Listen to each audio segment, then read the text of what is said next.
Okay. Good afternoon, everyone. Chief Marcus Dudley.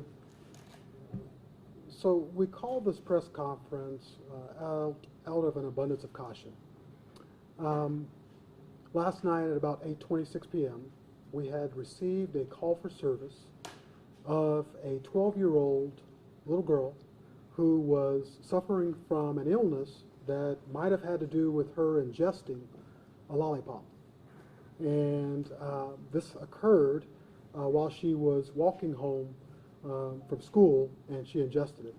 As we did a little bit more investigation, what we were able to determine is that the 12-year-old's 11-year-old younger sister had exchanged some candy for candy with another student at the school and had received the lollipop, which she gave to her big sister.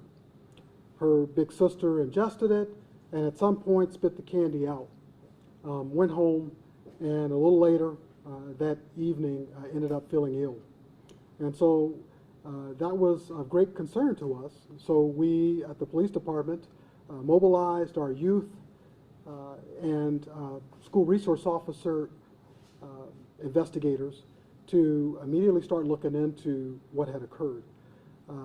The father of the 12-year-old had actually gone back and retraced the steps of his daughter and located the candy, so we did collect that so that we can actually have tests run on it. And we are doing an ongoing investigation. While that investigation is ongoing, it was brought to our attention that there is a lot of social media that is scaring families, scaring parents about whether or not it's safe for kids to have candy. And so we felt, out of an abundance of caution, the police department and the Wylie Independent School District should jointly do this press conference. I will tell you that we have been in contact with this little girl's family. She had to be flown from Abilene to Fort Worth. She is admitted into the ICU. This is very distressing. Our thoughts and prayers go out to this family, and we are hoping for her speedy recovery. We have spoken with the family, and they have since told us that there is a possibility that this is not related to the lollipop. This could be some other medical issue. So at that point, we had to weigh the importance of continuing with this press conference, or do we pretty much say, hey, it's an ongoing investigation and we're not going to say anything more other than that.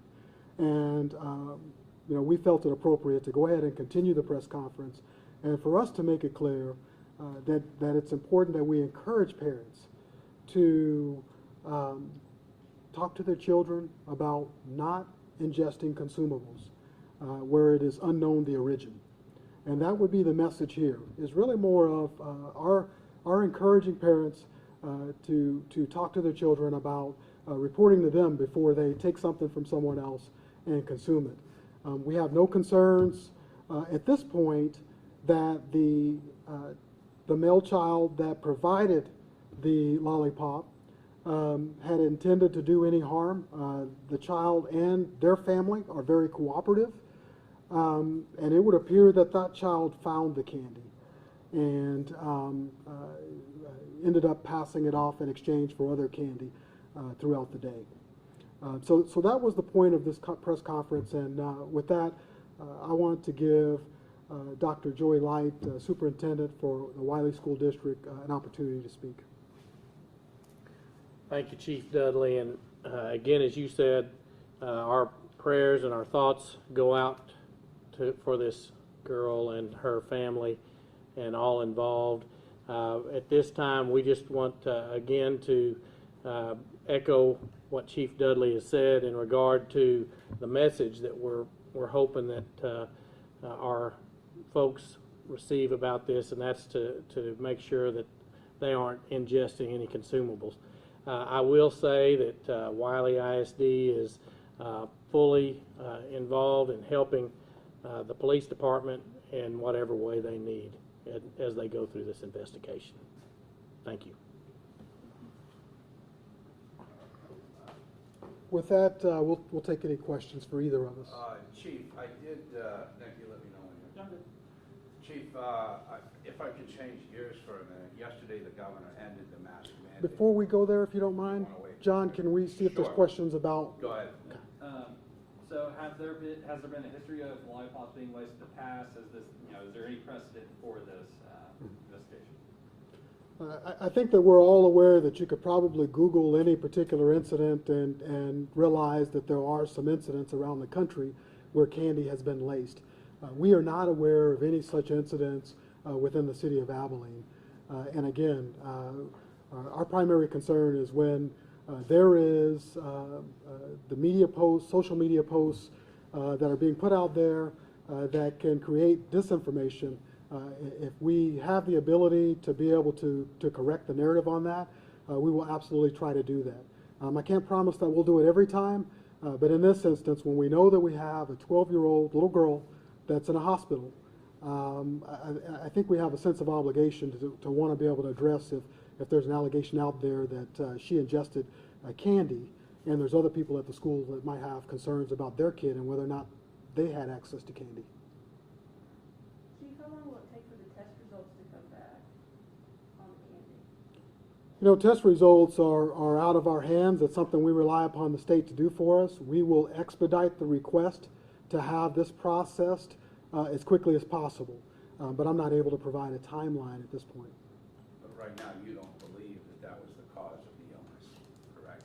Well, I simply am restating what the family has told us, and that is that their doctors are telling them that there's a possibility that this may not be related to the lollipop that was consumed. Okay. So the main concern here today, Chief, was a possible lacing of candy in our area, correct? That's correct. Okay. Can you talk about the need to receive official information rather than just rumors off of social media? That aspect? You know, and that's always going to be a concern for us. In this case, you know, another part of our concerns is the person that posted to social media gave an indication that they were getting their information from the police department. So it kind of complicates our ability to distance ourselves and say that they're not, that people aren't taking things that they learned from the police department when that's the way that this was purported. And that's something that we're going to be looking into, because clearly there are policies that restrict our members' ability to be able to be out talking about incidents that we're working. Chief, you said that the little boy who said he found the candy and he gave it to other children. Have y'all had any reports of other kids eating lollipops? No, so the young male that found the candy found a piece of candy, and then exchanged that piece of candy for the candy that his fellow student had, and it was in that way that that young lady got possession of that lollipop. So Just one piece. At this point, that's what we know of. But we also would encourage, and I'll have Lieutenant Lassiter, who is over our youth division, I'll have him come up and provide a phone number for citizens to be able to contact if they have additional information, either about this incident that we're investigating or about any other concerns with tainted candy.